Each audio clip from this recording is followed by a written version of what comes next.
رب اشرح لی صدری ویسر لی امری واحلل عقدۃ من لسانی یفقہوا قولی۔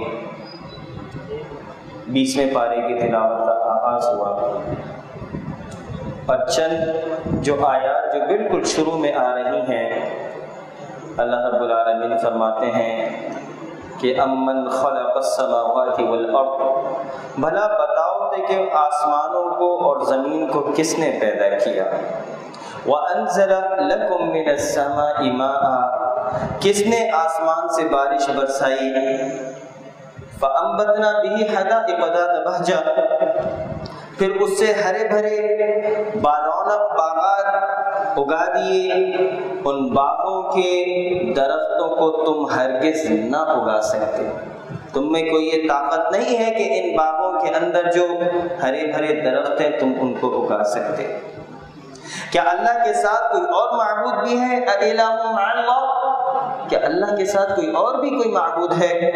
بل ہم قوم یعدلون، بلکہ یہ لوگ سیدھی راہ سے ہٹ جاتے ہیں۔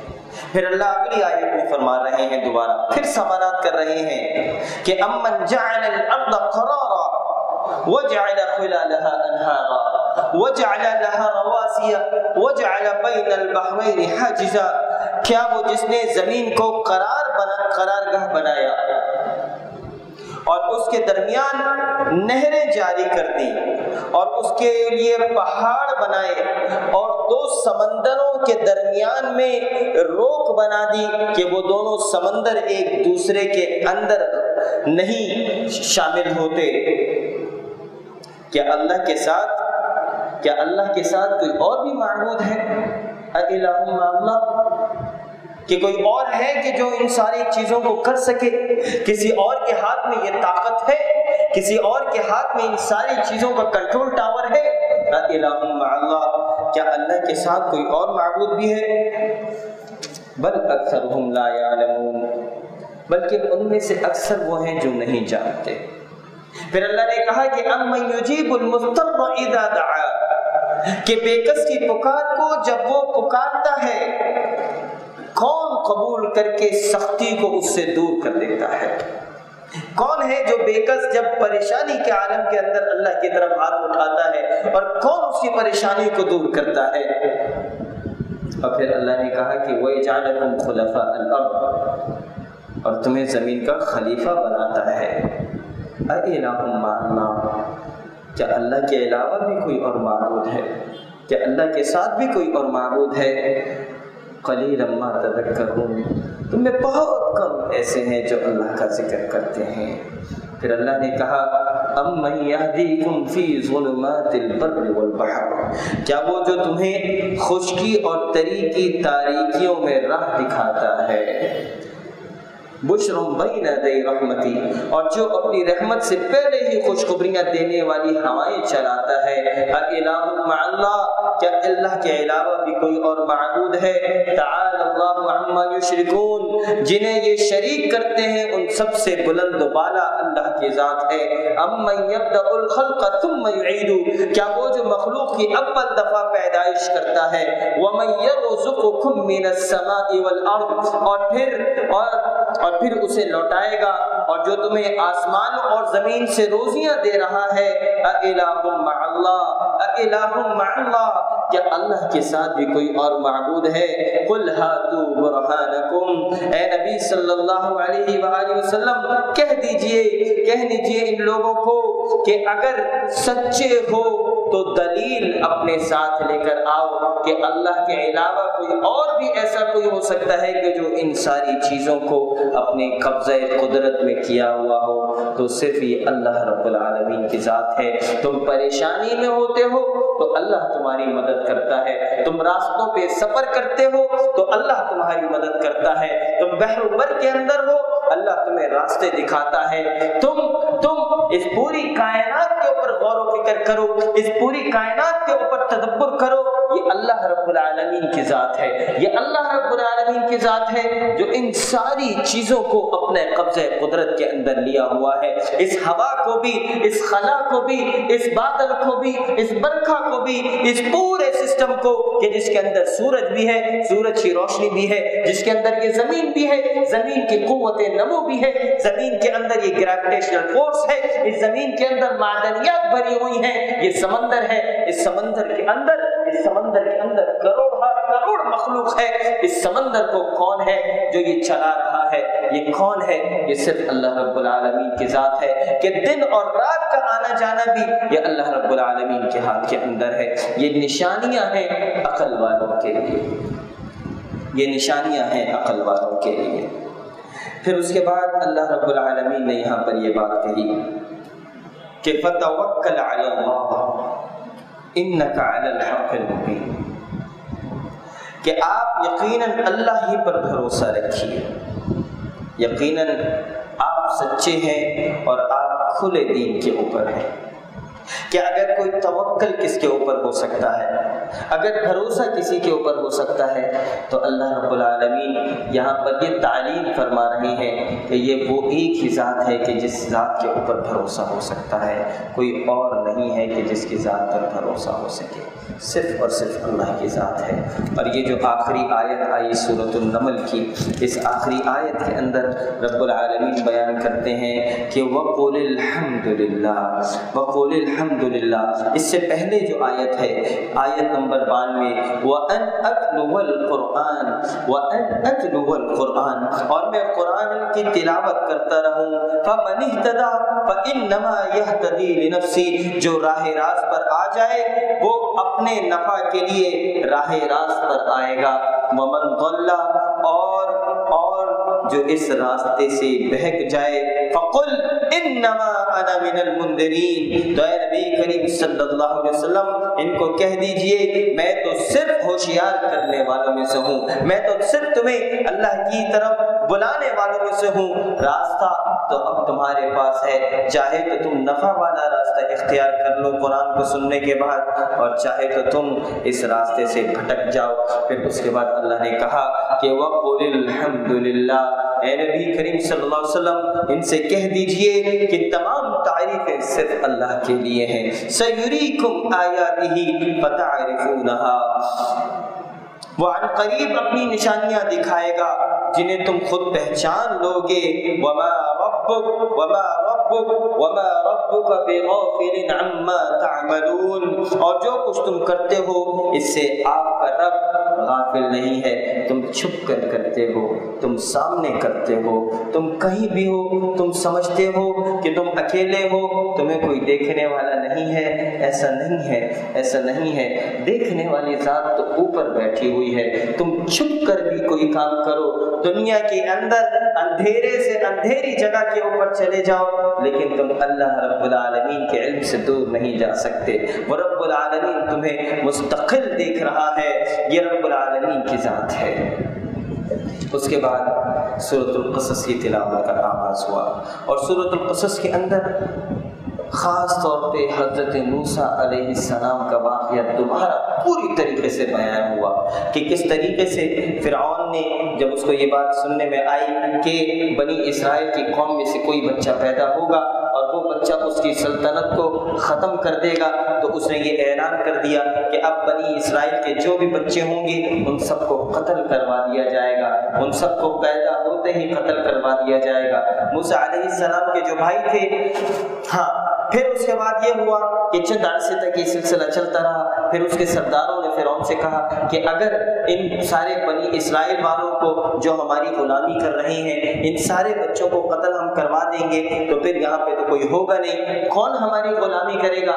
تو اب یوں کرنا چاہیے کہ 1 سال جب بچے پیدا ہوں گے تو ان کو قتل کر دو، اور 1 سال جب بچے پیدا ہوں گے ان کو قتل نہ کرو۔ تو حضرت موسیٰ علیہ السلام کے جو بھائی حضرت ہارون تھے وہ اس سال پیدا ہوئے کہ جو قتل نہ ہونے والا سال تھا، اور موسیٰ علیہ السلام اس سال پیدا ہوئے جس سال میں لوگوں کو، بچوں کو قتل کرنا تھا۔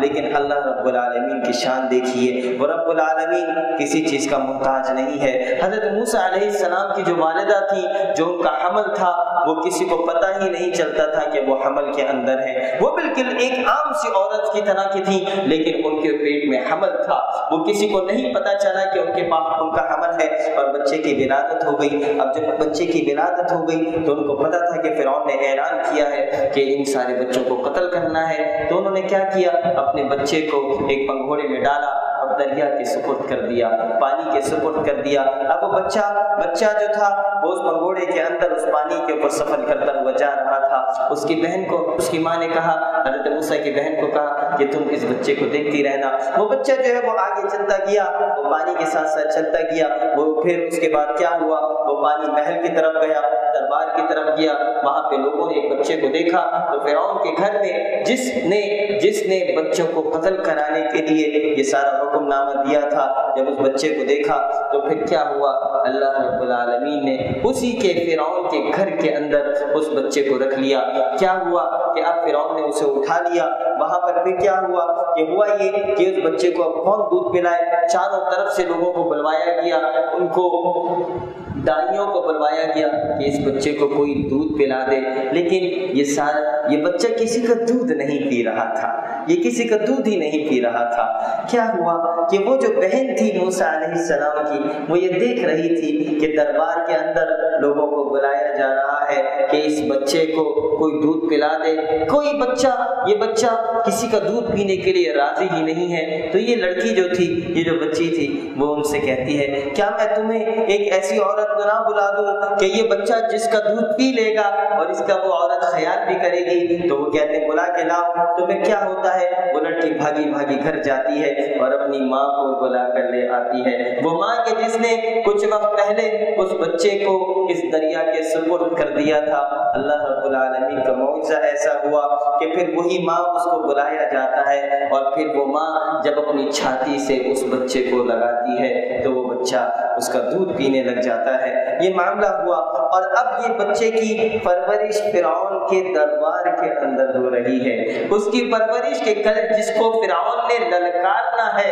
اور آپ یہاں پہ ایک بات ذرا دیکھیے تو صحیح کہ اللہ رب العالمین نے حضرت موسیٰ کو جس قوم میں تھے وہ قوم فرعون کی غلام تھی، لیکن اللہ تعالیٰ حضرت موسیٰ کو لیڈرشپ بھی سکھانا چاہتا تھا، تو اللہ تعالیٰ نے فرعون کے دربار کے اندر ان کو وہاں پہ رکھا کہ وہ دیکھتے تھے کہ فرعون کس طریقے سے نظم و نسق چلا رہا ہے، پورے ملک کا انتظام چلا رہا ہے۔ اللہ رب العالمین کی یہ مشیت تھی۔ وہ بچہ وہاں پر ہوا، وہ پرورش کرتا ہوا بڑا ہوا، اور پھر اس بچے کے ساتھ کیا ہوا، یہ چند سلسلہ آگے چلتا ہے۔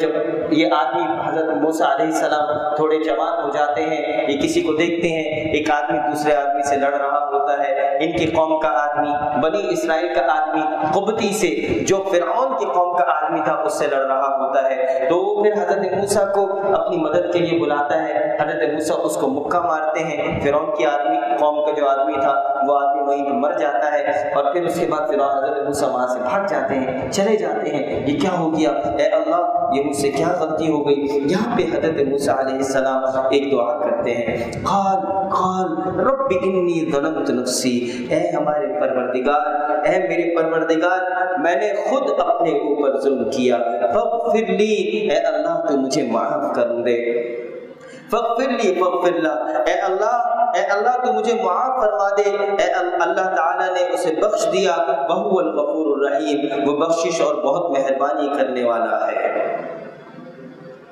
اس کے بعد حضرت موسیٰ جب دوسرے دن آئے تو وہ آدمی دوبارہ کسی سے لڑ رہا تھا۔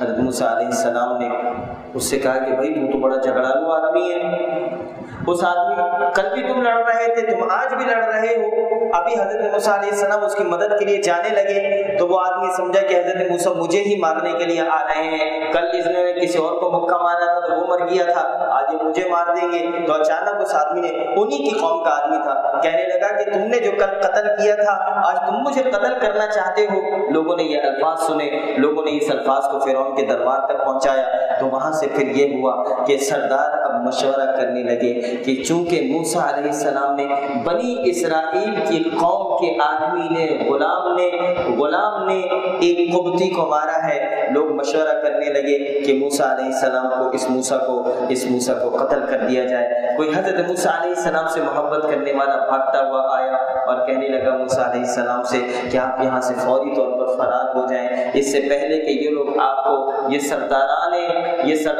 فرعون جو ہیں، یہ دربار فرعون یہ مشورہ کر رہے ہیں آپ کے قتل کا۔ حضرت موسیٰ علیہ السلام وہاں سے چلے جاتے ہیں۔ جب راستے میں کہیں ہوتے ہیں، مدین ایک جگہ تھی، وہاں سے گزر رہے ہوتے ہیں تو وہاں پہ کیا ہوتا ہے، وہاں دیکھتے ہیں کہ لوگ ایک کنویں سے پانی نکال رہے ہیں۔ وہاں دو عورتیں کھڑی ہوئی تھیں۔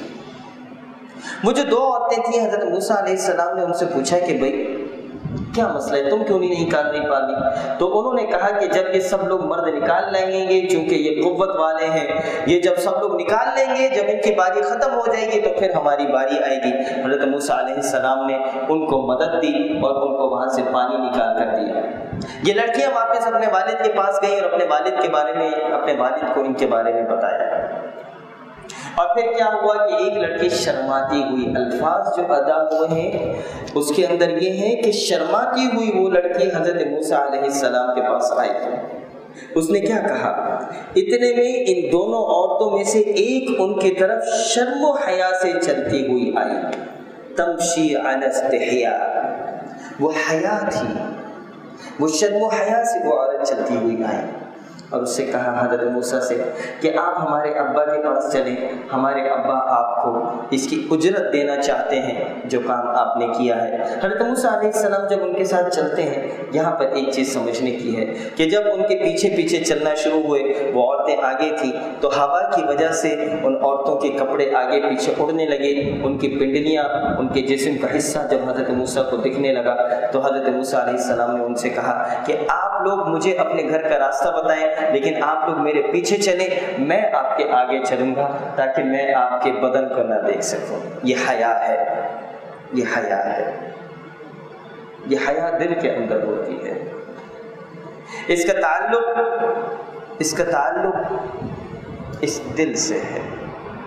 اور جب حضرت موسیٰ جب وہاں پہنچتے ہیں تو یہ لڑکیاں اپنے ابا سے کہتے ہیں کہ یا ابت استاجر ان خیر من استاجرت القوی الامین، ابا آپ کو کسی مزدور کی، کسی غلام کی ضرورت ہے تو اس بندے کو آپ رکھ لیجئے، کیونکہ ایک غلام کے اندر، ایک سول سرونٹ کے اندر دو چیزیں ہونی چاہیے، ایک تو اس کے اندر قوت ہونی چاہیے اور ایک وہ امانت دار ہونا چاہیے۔ ان خیر من استاجرت القوی الامین، یہ دونوں چیزیں ہونی چاہیے۔ ان دونوں میں سے ایک نے کہا کہ ابا جی آپ انہیں مزدوری پہ رکھ لیجئے، کیونکہ جنہیں آپ اجرت پر رکھیں ان میں سب سے بہتر وہ ہے جو مضبوط ہو، قوت والا ہو اور امانت دار ہو۔ یہ دونوں چیزیں اپنی بیٹیوں نے باپ سے کہیں۔ یہ قوت والے اس لیے تھے کہ جب وہاں پر پتھر اٹھانے کی ضرورت تھی تو جو پتھر نہیں لوگوں سے اٹھ رہا تھا، حضرت موسیٰ علیہ السلام نے اس پتھر کو اٹھایا تو ان لوگوں نے دیکھا کہ یہ قوت والے ہیں۔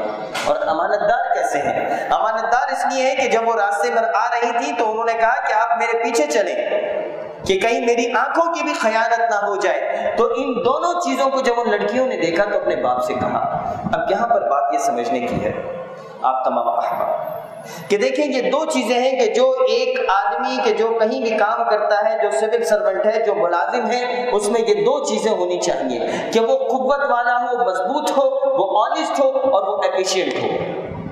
امین آنیسٹ اور قوی قوت والا ہو، ایفیشینٹ ہو، یہ دو چیزیں۔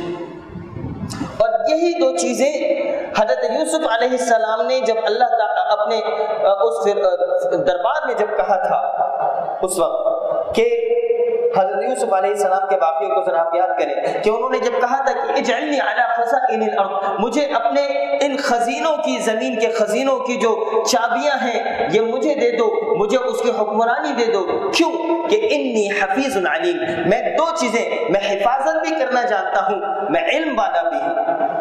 یہ دو چیزیں میرے بھائی، آج کے سول سرونٹ ہو، آج ہمارے لوگ اپنے آفیسز میں جاتے ہیں، یہ دیکھیں حلال اور حرام بڑی اہم چیز ہے کہ کہیں ایسا نہ ہو کہ جب آپ کہیں پہ کام کریں تو آپ کے مال کے اندر حرام رزق اس کے اندر شامل ہو جائے، ایسا نہ ہو۔ اس چیز کا بہت خیال کرنا ہے کہ امانت داری اور صداقت یہ مسلمان کی شان ہے۔ اور میرے شیخ ڈاکٹر ملک غلام مرتضیٰ کہتے ہیں، میرے روحانی شیخ کہتے ہیں کہ 1961 میں ایک کراچی میں انٹرنیشنل فلاسفیکل کانفرنس ہوئی، اس میں ایک غیر مسلم امریکی مفکر کراچی آیا اور اس کو رات کو دودھ پینے کی عادت تھی۔ ڈاکٹر ملک غلام مرتضیٰ اس کو ایسوسیٹ کر رہے تھے۔ حضرت ڈاکٹر ملک غلام مرتضیٰ نے ان کو رات کو دودھ دیا، وہ جو ناخالص دودھ، جو اس زمانے میں بھی ناخالص دودھ ملتا تھا، انہوں نے اس کو دودھ دیا۔ اس دودھ پینے سے اس کی طبیعت خراب ہوئی، تو اس نے ڈاکٹر ملک غلام مرتضیٰ سے کہا، کیوں Murtaza, if I would be living here in your country I would have become a millionaire within very short period of time۔ اگر میں تمہارے ملک میں رہ رہا ہوتا تو چند ہی عرصے میں millionaire بن جاتا۔ تو ڈاکٹر صاحب نے پوچھا کہ ہاؤ؟ اس نے کہا کہ just by selling pure milk، میں تمہارے ملک میں رہ رہا ہوتا تو چند ہی عرصے کے اندر میں millionaire بن جاتا۔ انہوں نے پوچھا کیسے؟ تو اس نے کہا کہ خالص دودھ بیچ کر میں تمہارے ملک میں millionaire بن جاتا۔ اس نے پھر یہ اگلی جو بات کہی وہ بڑی اہم تھی، اس نے کہا the success in the business is not in finance۔ کاروبار میں کامیابی کی بنیاد سرمایہ نہیں ہے، the success in the business is in credibility۔ کاروبار میں کامیابی کی بنیاد اعتماد کے اوپر ہے، اور اعتماد دو چیزوں کا نام ہے، credibility is honesty and efficiency۔ اعتماد صداقت اور امانت کا نام ہے۔ تو ڈاکٹر ملک غلام مرتضیٰ کہتے ہیں کہ یہ غیر مسلم امریکی مفکر صداقت اور امانت کی نصیحت اس شخص کو کر رہا تھا جس کا نبی کون تھا؟ جس کا نبی صادق اور امین تھا۔ صداقت اور امانت کی نصیحت اس شخص کو کر رہا تھا جس کا نبی صادق اور امین تھا۔ میرے بھائی، آج خدا نہ خواستہ ہمارے گھر میں کسی کو کوئی بیمار ہوتا ہے اور ہمیں لائف سیونگ ڈرگز اگر لینی ہو، اور اگر ہم کسی فارمیسی پر جائیں، کسی میڈیکل اسٹور پر جائیں، اور میڈیکل اسٹور والے کہیں کہ بھئی یہ والی جو دوائی ہے یہ پاکستان سے باہر کی ہے، یہ امریکہ کی ہے، یا یہ یورپ کی ہے، اور یہ والی دوائی یہ پاکستانی کمپنی کی ہے، ان دونوں دوائیوں کے اندر قیمت کا بھی فرق ہوگا، لیکن اگر میں یا آپ ہم اپنے کسی قریبی عزیزی رشتہ دار کی جان بچانا چاہتے ہیں تو ہم وہ یورپ اور امریکہ کی بنی ہوئی دوائی مہنگے داموں خرید لیں گے، کیونکہ ہمیں یہ بات پتہ ہے کہ ہمارے پاکستانی مسلمان بھائی نے جو دوائی بنائی ہے وہ صداقت اور امانت کے معیار پر پورا نہیں اترتی۔ اور اسی مسجد کے اندر ہمیں ایک ساتھی نے ہمیں بتایا، میں نے ایک دن جمعہ کا خطبہ دیا تو وہ میرے پاس آئے، اس میں میں نے لا آف کمپنسیشن کا تذکرہ کیا کہ مکافات عمل کیا چیز ہے۔ اگر کسی کو کوئی دھوکہ دے گا، کوئی فریب دے گا، کوئی جھوٹ بولے گا تو کل کو اس کو پلٹ کر آئے گا۔ تو وہ صاحب آئے اور مجھ سے کہنے لگے کہ فرقان بھائی ذرا آپ میرے ساتھ تھوڑا وقت مجھے چاہیے۔ مجھے زبردستی لے گئے، ان کے ساتھ چائے پی۔ آخر میں وہ مجھ سے کہنے لگے، مجھے نہیں پتا کہ اس وقت وہ یہاں پہ بیٹھے بھی ہیں یا نہیں بیٹھے، مجھ سے کہنے لگے کہ آج مجھے ایک بات سمجھ میں آئی کہ میرا دودھ کا کاروبار ہے اور اس دودھ کے اندر میں روزانہ پانی ملاتا ہوں۔ اس دودھ میں کیا ملاتا ہوں؟ روزانہ میں پانی ملاتا ہوں، 2,500 3,000 4,000 کا پانی ملا دیتا ہوں۔ آج مجھے یہ بات سمجھ میں آئی ہے کہ وہ جو میں دھوکہ دیتا ہوں، جو فریب دیتا ہوں، یہ کبھی نہ کبھی یہ پلٹ کر واپس میرے پاس آ جاتا ہے۔ کبھی کوئی گاڑی الٹ جاتی ہے، کبھی کوئی اور نقصان ہو جاتا ہے، مجھے بھگتنا پڑ جاتا ہے۔ تو میرے بھائی، آپ جہاں بھی جاب کریں، آپ جہاں بھی کام کریں، جہاں بھی کاروبار کریں، یہ دو چیزیں، آنیسٹی اور ایفیشنسی، صداقت اور امانت، اس کے بغیر گزارا نہیں ہے۔ پھر اس کے بعد آگے چل کر قارون کا تذکرہ آیا۔ یہ قارون کا جو تذکرہ آیا، یہ قارون کون تھا؟ فرعون نے کے زمانے میں بنی اسرائیل جو غلام قوم تھی، فرعون نے قارون کو اس غلام قوم کا سردار بنایا ہوا تھا۔ یہ قارون جو تھا یہ حضرت موسیٰ کا رشتہ دار بھی تھا، بنی اسرائیل میں سے تھا، لیکن تھا بڑا سردار۔ اور اس کی کنجیاں جو تھیں وہ قرآن مجھے اور آپ کو کیا بتاتا ہے؟ قرآن یہ کہتا ہے کہ قارون تھا تو قوم موسیٰ سے لیکن ان پر ظلم کرنے لگا تھا، ہم نے اسے اس قدر خزانے دے رکھے تھے، یہ آیت نمبر 76 ہے، ہم نے اسے اس قدر خزانے دے رکھے تھے کہ کئی طاقتور لوگ بمشکل اس کی کنجیاں اٹھا سکتے تھے۔ ایک بار اسی قوم نے اسے کہا کہ اترا مت، اللہ تعالیٰ اترانے والوں سے محبت نہیں رکھتا، اور جو کچھ اللہ تعالیٰ نے تجھے دے رکھا ہے اس میں سے آخرت کے لیے بھی گھر کی تلاش بھی رکھ، اور اپنے دنیوی حصے کو بھی نہ بھول، اور جیسے کہ اللہ نے تیرے ساتھ احسان کیا ہے تو بھی اچھا سلوک کر، اور ملک میں فساد کا خواہاں نہ ہو، یقین مان کہ اللہ مفسدوں کو ناپسند کرتا ہے۔ اب یہ قارون کیا کہنے لگا؟ قارون نے کہا یہ سب کچھ میری اپنی سمجھ کی بنا پر ہے دیا گیا ہے۔ قال انما اوتیتہ علی علم عندی، یہ میرا اپنا علم ہے، یہ میرا اپنا کام ہے، یہ میرے اپنے زور طاقت سے، زور بازو سے یہ میں نے سارا مال کمایا ہے، یہ کاروبار میرا ہے، یہ کاروبار میرا ہے، یہ سارا بینک بیلنس میرا ہے، یہ ساری کوٹھیاں، یہ سب کچھ میں نے اپنے علم کی بدولت یہ حاصل کیا ہے۔ آپ ذرا سوچیے تو صحیح کہ کل ہم نے حضرت سلیمان علیہ السلام کا تذکرہ پڑھا تھا کہ حضرت سلیمان کو اللہ تعالیٰ نے ہواؤں کے اوپر، جن و انس کے اوپر اللہ نے حکمرانی دی، ان ساری چیزوں کے بعد بھی حضرت سلیمان کے جو الفاظ تھے وہ یہ تھے ھذا من فضل ربی، یہ میرے رب کا فضل ہے۔ اور یہ قارون کہ جس کو اللہ نے سب کچھ دیا، یہ قارون تکبر میں اور غرور کے اندر اتنا آگے بڑھ گیا، اس کے جو الفاظ سے کہتا تھا اوتیتہ علی علم عندی، یہ میں نے تو خود اپنے ہاتھوں سے کمایا ہے، یہ میں نے خود اپنے ہاتھوں سے کمایا ہے۔ اور پھر اللہ تعالیٰ نے اسے عذاب دیا، اب وہ اس عذاب کے اندر زمین کے اندر دھنس گیا۔ اس کے بعد سورۃ العنکبوت کی تلاوت کا آغاز ہوا۔ یہاں پر اللہ تعالیٰ فرماتے ہیں کہ کیا لوگوں نے احسب الناس ان یترکوا ان یقولوا آمنا، کہ کیا لوگوں نے یہ گمان کر رکھا ہے کہ ان کے صرف اس دعوے پر کہ ہم ایمان لائے، آمنا ہم ایمان لائے، وہم لا یفتنون، ہم ان کو آزمائش نہیں کریں گے، ہم ان کو ایسے چھوڑ دیں گے؟ کیا لوگوں نے یہ سمجھ رکھا ہے کہ صرف یہ کہہ دینے سے کہ ہم ایمان لائے ہم ان کو آزمائش کے اندر اور امتحان کے اندر مبتلا نہیں کریں گے؟ ان سے اگلوں کو بھی ہم نے خوب جانچا۔ وَلَقَدْ فَتَنَّا الَّذِينَ مِن قَبْلِهِمْ فَلَيَعْلَمَنَّ اللَّهُ الَّذِينَ صَدَقُوا وَلَيَعْلَمَنَّ الْكَاذِبِينَ۔ اللہ رب العالمین کہتا ہے کہ ہم نے ان سے اگلوں کو بھی خوب جانچا، یقیناً اللہ تعالیٰ انہیں بھی جان لے گا جو سچ کہتے ہیں، اور انہیں بھی معلوم کر لے گا جو جھوٹے ہیں۔ یہ حق اور باطل کو، کہ کون حق کے ساتھ ہے اور کون باطل کے ساتھ ہے، اللہ کی جب آزمائش آئے گی تو پتہ چل جائے گا کہ کون حق کے ساتھ ہے اور کون باطل کے ساتھ کھڑا ہوا ہے۔ تم کہتے ہو کہ ایمان لانے کے بعد تمہیں آزمایا نہیں جائے گا۔ ایک دفعہ اللہ کے نبی صلی اللہ علیہ وسلم حرم کے ساتھ ٹیک لگا کر بیٹھے تھے کہ صحابہ آئے اور کہنے لگے کہ یا رسول اللہ، اللہ کی مدد کب آئے گی؟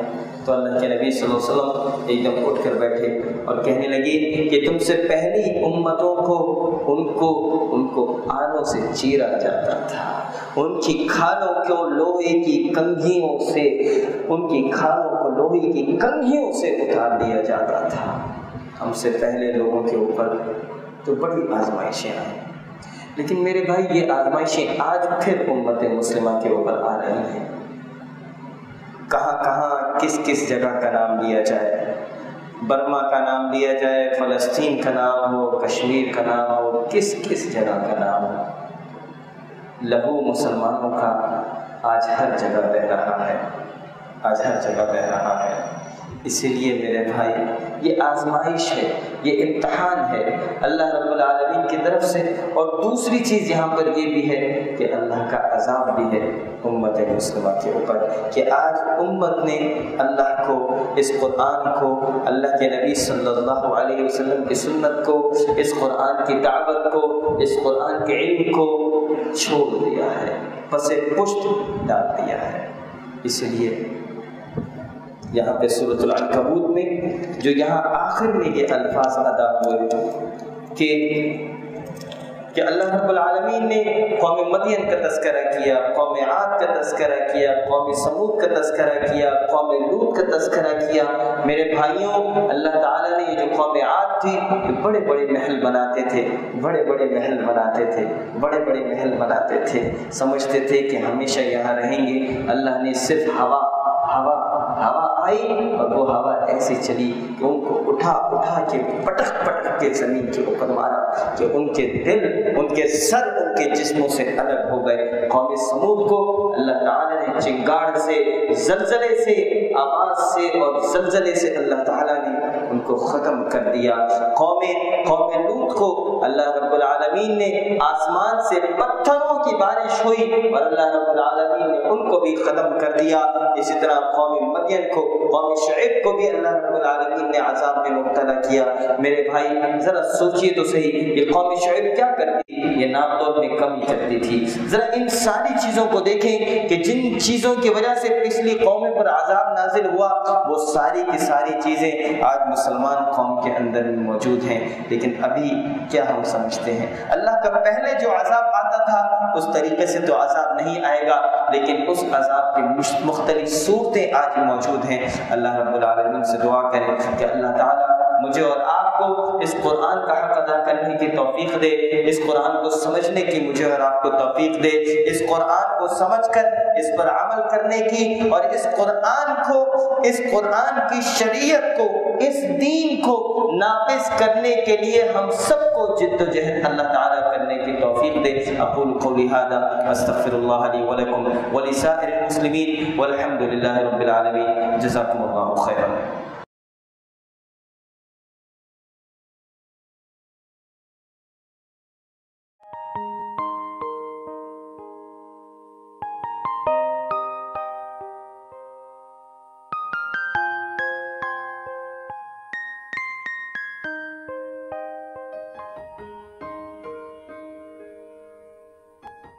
Thank you for watching.